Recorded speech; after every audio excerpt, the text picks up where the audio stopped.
A reading from the Holy Gospel according to Matthew.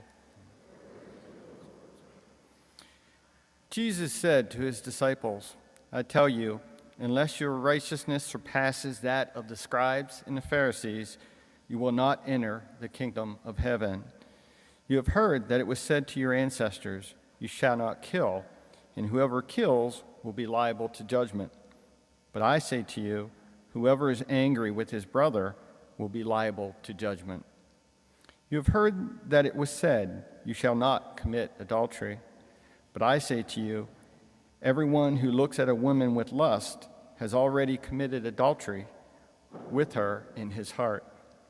Again, you have heard that it was said to your ancestors, 'Do not take a false oath, but make good to the Lord all that you vow.' But I say to you, do not swear at all. Let your yes mean yes, and your no mean no. Anything more is from the evil one." The Gospel of the Lord. Praise to you, Lord Jesus Christ.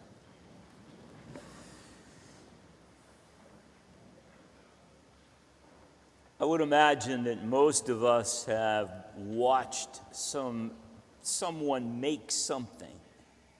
Someone who's a metal worker, it takes a piece of metal and just fashions out of that metal something incredibly beautiful. And you just look at that person and you say, "You are so clever. That's amazing." Or you watch someone baking or cooking, and they take a whole bunch of items and they put it together, and it's something so tasty. You look at them and say, "You are so talented. You're so gifted." We see a lot of people doing amazing things, and we say they're clever or they're talented. But we never say they're wise. Why? And I think deep within us, we know there's a difference. Being clever is about this world. Being wise is knowing that there's more beyond this world. Being wise is knowing I want to live forever with Jesus. Being clever is something else. And I think the liturgy of the word today is challenging us to look at those realities. And they're asking us about how we see ourselves in this world. Are we clever? And are we wise? And Jesus in the gospel applies that to the commandments. He's looking at the commandments and realizing that those are the guide rails. They help us to do what is right in this world. But he's saying there's something deeper. There's something more to doing the commandments. Thou shalt not kill. But are you kind? Do you care about a neighbor?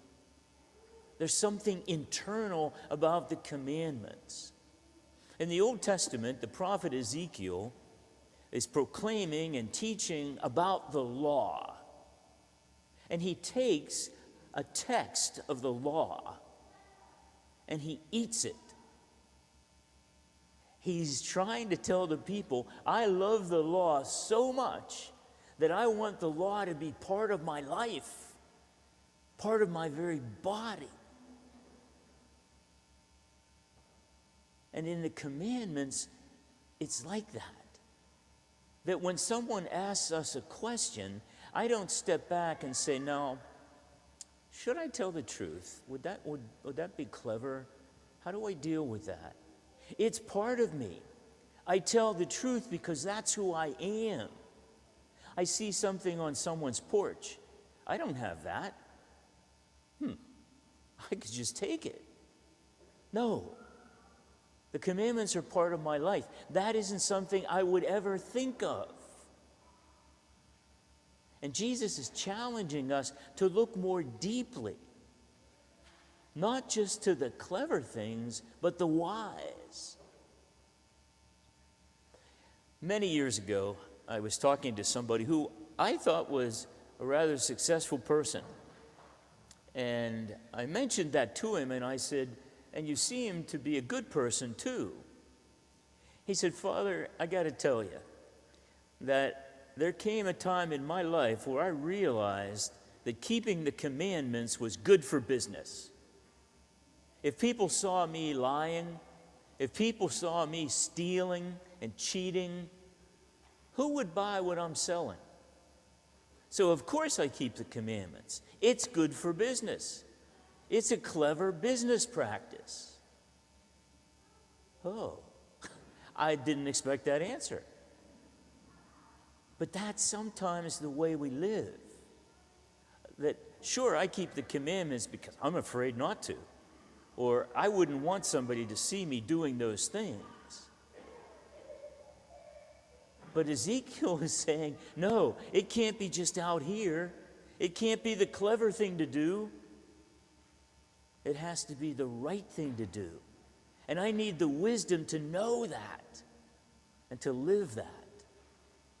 And the liturgy of the Word today is taking all that together and focusing on a question. Are you clever and truly wise, or are you just clever? And where is that leading you? Please stand.